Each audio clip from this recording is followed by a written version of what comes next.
Paula Sugar nagsalita na ukol sa issue ng top 5 results sa Miss Universe ukol sa nangyaring pagkaligwak ng pambato ng Pilipinas na si Michelle D. Tila matatandaan noong November 18, 2023 nga ginanap ang Miss Universe sa El Salvador at ito nga ang ika-72 Miss Universe sa bansa. Sa kabila naman ito noong inanunsyo ang top 20 ay nakapasok naman ang pambato ng Pilipinas na si Michelle D hanggang sa top 10. Ngunit sa kasamaang palad nga ay hindi ito nakapasok sa top 5. Samantala sa pagkakataon naman na ito ay madaming ang netizens ang nadismaya at hindi makapaniwala sa hindi pagpasok ni Michelle D sa top 5. At halatang halata umano na daya ito dahil mapapansin umano sa cameraman na nakatutok talaga ito sa linyahan nila Michelle D. Pagkatapos nga ng Miss Universe, naglabasan ang naging unang resulta ng top 5. At dito madaming netizens ang nakapag-screenshot nito. At makikita dito nakapasok talaga ang Pilipinas at kitang-kita dito na pumapang-apat pa si Michelle D sa finalist. Ipinost nga ito mismo ng Miss Universe sa El Salvador sa kanilang social media. At ilang segundo lamang ay agad nitong binura at agaran na pinaltan sa kinabibilangan ng top 5 na sina Miss Australia, Miss Puerto Rico, Miss Nicaragua, Miss Colombia at huling binanggit ay Miss Thailand.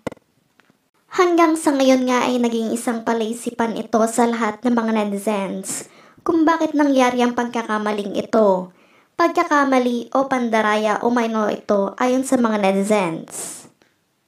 Samantala hindi nga rin nagtagal ay nilabas umano ng Miss Universe El Salvador ang naging resulta ng Evening Gown 2023. At makikita dito ang ibinigay na points ng bawat judges sa bawat nagre-represent ng kanilang bansa. Sa naging resulta nga itong madami ang nagkakagulo pa din dahil makikita naman daw na parehong score ang nakalagay kina Miss Thailand at Miss Philippines.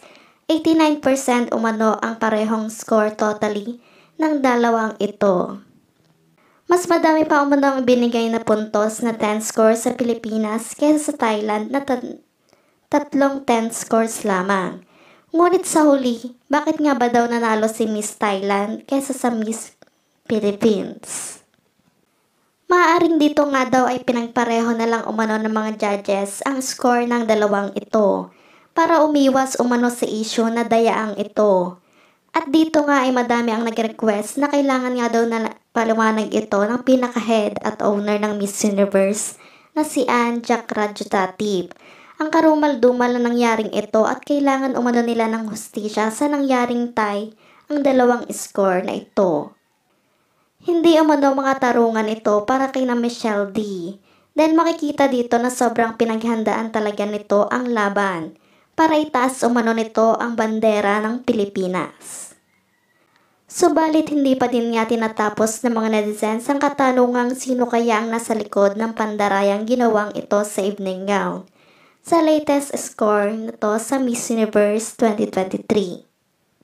May ilang nagme-mention kay Paula Sugar na dating owner ng Miss U ang nasa likod ng pandarayang ito dahil noon pa man ay talagang hindi nito sinasali ang Pilipinas sa mga top finalists sa Miss U.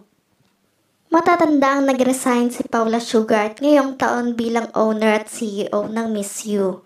At maaaring pinawersa nga daw ito ni Jack Rajutatip na mag-resign na dahil umano sa nagkakaedad na rin ito. Ayon pa sa balita na hindi umano magkasundo ang dalawang ito noon pa man. Kaya ngayon daw ay iba pa ang pamamalakad nito sa bagong kaganapan sa Miss Universe. Kaya ngayon ay nagsisigawan at humihingi ng katarungan ang mga netizens sa ginawang pagtalsik nito sa Pilipinas.